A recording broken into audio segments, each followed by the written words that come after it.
It was the first Halloween I'd spent without my husband home. He was away for work, and I'd promised him I'd still let our son, Ethan, wear his new dinosaur pajamas to bed. The green ones with the tiny white claws stitched onto the sleeves. Ethan was 5, and for weeks he'd insisted on being a sleepy dinosaur for Halloween. We did our trick-or-treating early, just around the block, and by 8:30 he was tucked in upstairs, his candy bucket sitting proudly on his dresser. The house was quiet, the kind of quiet that's comfortable at first, but starts to feel too heavy when you notice it.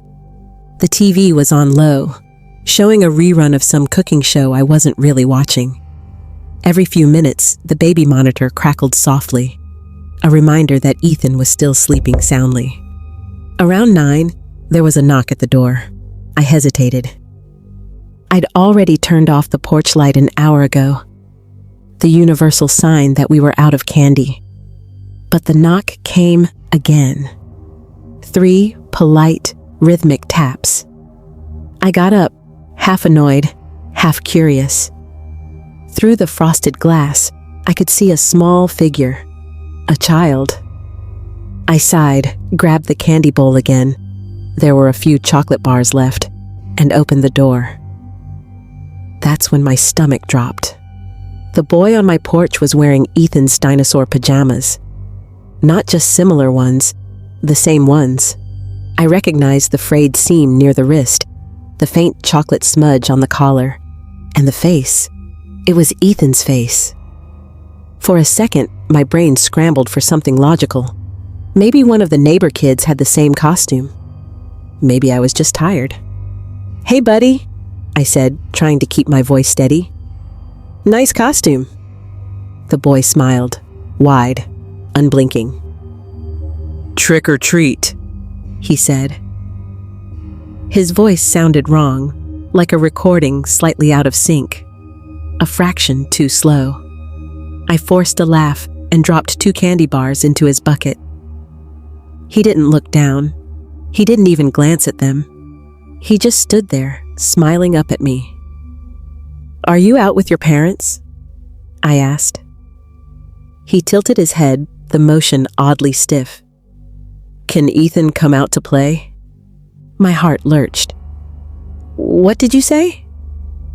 He blinked then, finally, but it was a slow, deliberate blink, like he was imitating the action rather than doing it naturally. "Can Ethan come out?" he repeated. I took a small step back, my hand still on the door. "It's late, sweetie. You should go home now, okay?" The boy just kept staring, that same too wide smile. Then through the baby monitor behind me, I heard it, a faint sound from upstairs. "Mom?" It was Ethan's voice, sleepy, confused. I looked up instinctively toward the ceiling, toward his room, then back to the boy. But the porch was empty. I stepped outside, scanning the yard. No footsteps in the thin layer of leaves on the porch. No movement down the driveway. Just stillness. I closed the door and locked it. My pulse was hammering. Maybe it was a trick. Maybe some teenager had used a mask. That had to be it. But as I walked toward the stairs, the baby monitor crackled again. "Mom! Someone's in my room!" The candy bowl slipped from my hand, scattering wrappers across the floor.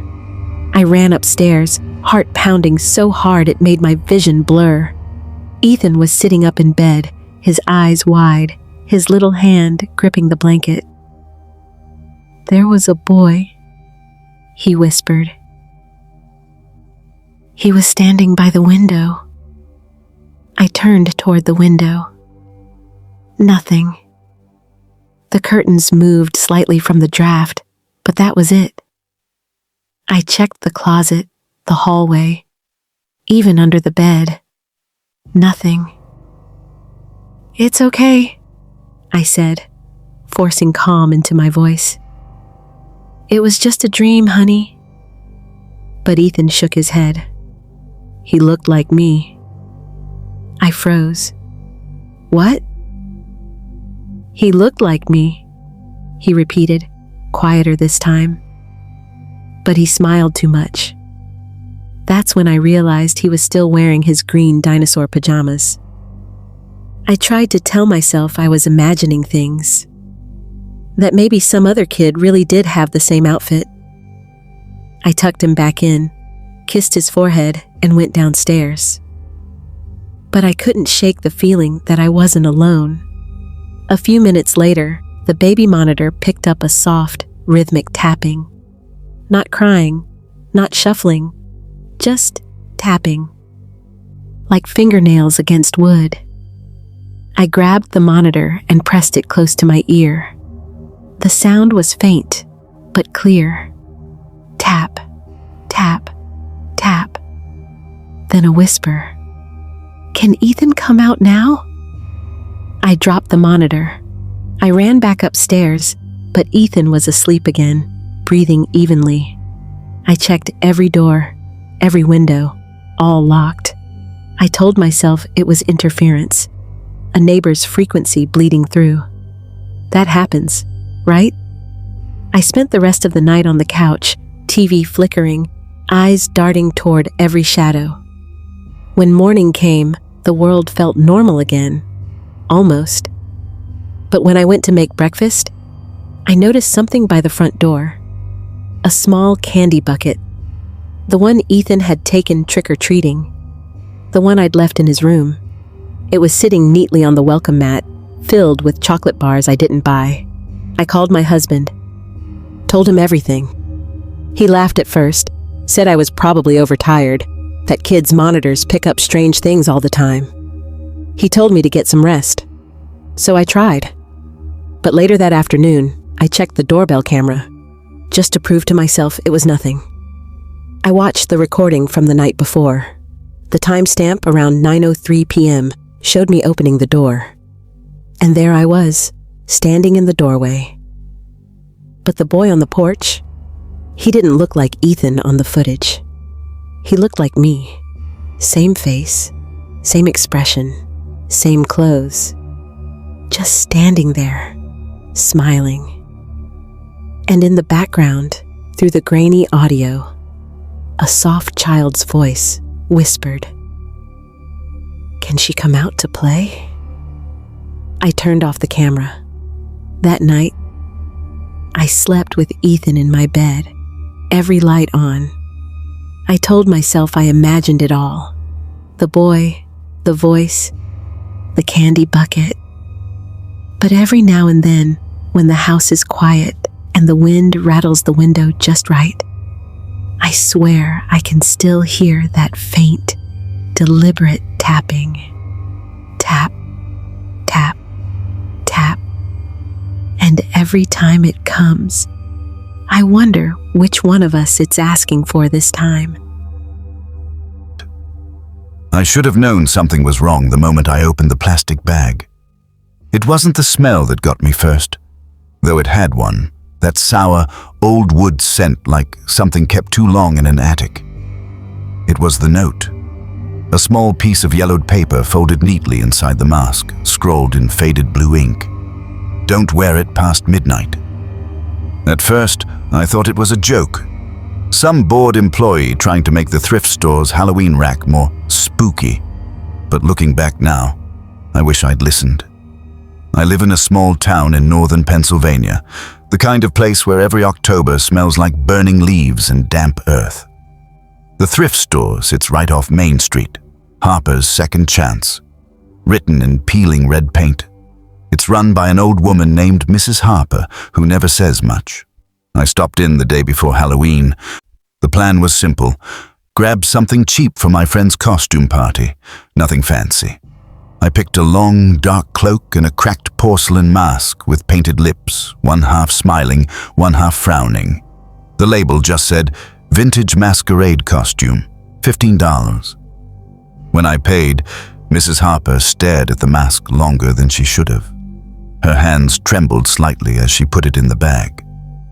You found this in the back?" she asked. "Yeah, it was hanging by the curtain rack." She hesitated. "Be sure to return it tomorrow."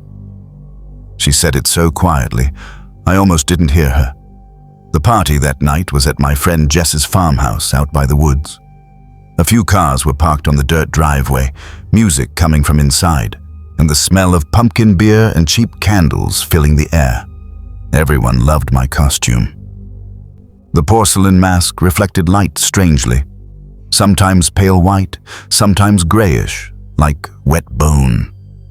When I looked at myself in the hallway mirror, for a second, I thought the painted mouth was moving. But that's the thing about mirrors at parties. They play tricks on you. Around 10:30, I started feeling odd, heavy, like the air around me had thickened. I tried taking off the mask to breathe, but it didn't come off easily. The strap was tight, almost stuck. Jess joked that I'd be cursed forever, and we laughed, but I remember feeling a flicker of irritation, or maybe fear. By 11 I noticed something stranger. People weren't looking me in the eye anymore. "Hey, nice makeup," one guy said. "How'd you make the skin under the mask look so real?" I told him I hadn't done any makeup, just the mask. But when I touched my cheek beneath it, I felt something damp, like condensation. My skin felt warm. Around 11:45, I stepped outside to get some air. The yard was quiet except for the wind moving through the trees. The sky was heavy with clouds.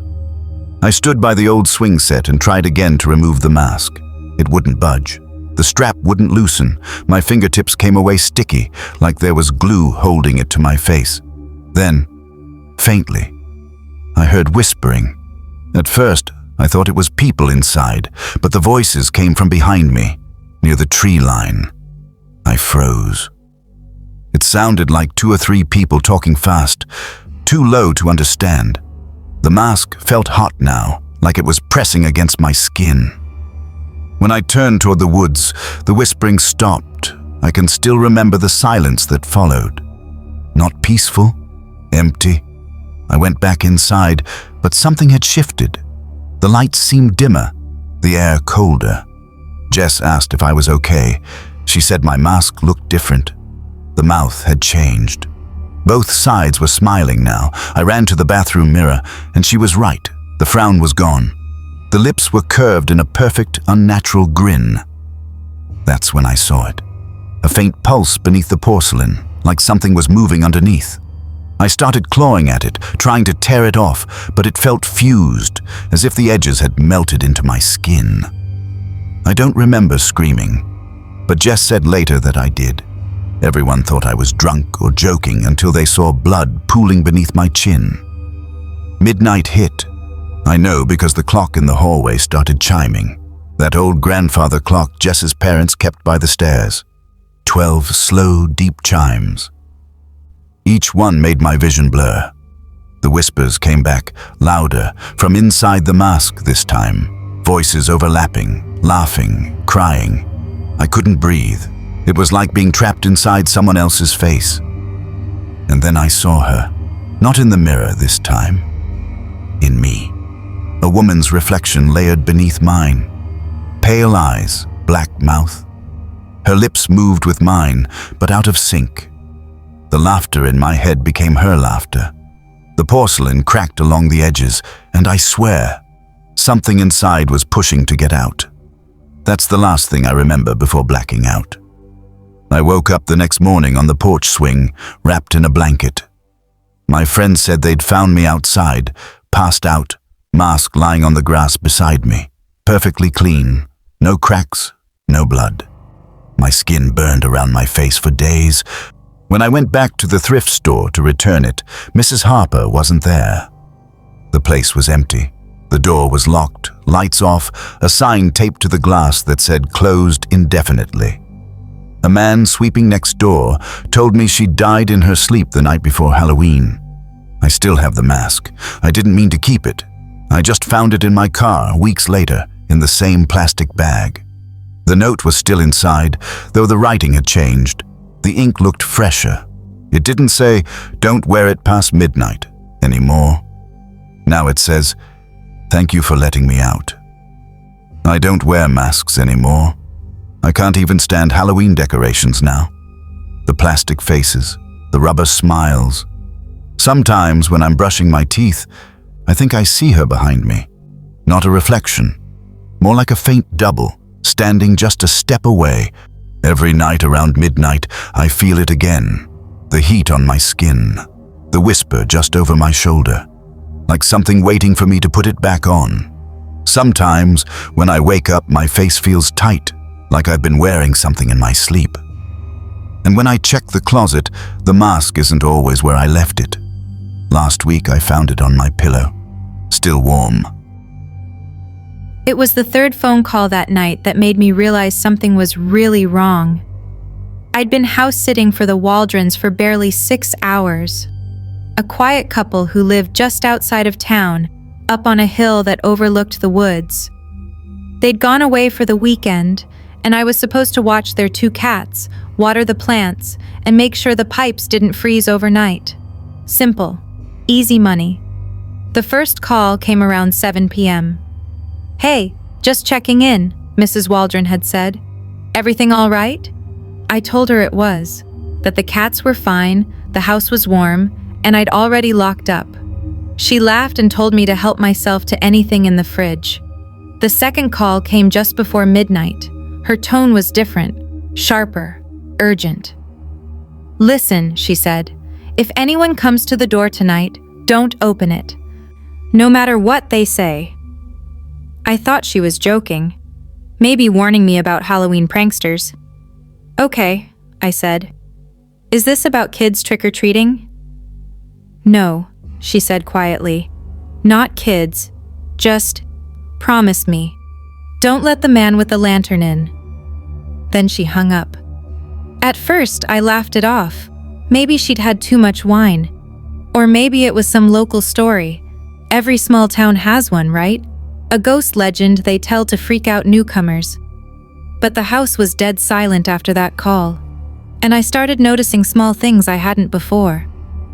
The wind had picked up, pressing tree branches against the windows like fingers. The old clock in the hall ticked loud enough to fill the silence. Even the cats had gone still, both of them sitting in the living room doorway staring toward the front hall. I told myself it was just the weather. But when I turned on the porch light, I noticed footprints in the thin layer of frost on the front steps, bare footprints. I froze. They led from the gravel driveway up to the front door, then stopped, like whoever it was had been standing there for a long time. I checked the window beside the door. No one was outside, just the dark woods beyond the driveway and the faint orange glow of a distant porch light from the neighbor's house, maybe half a mile away.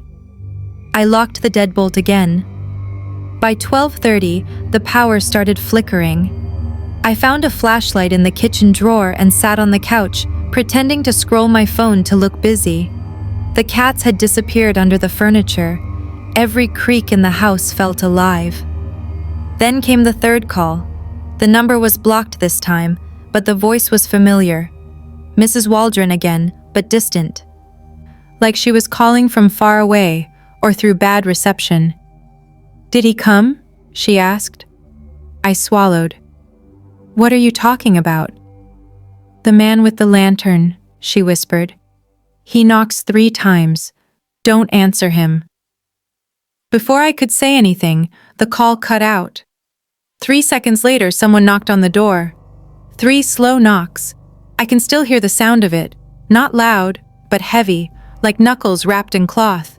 Each knock sent a dull thud through the wood and into my chest. I didn't move.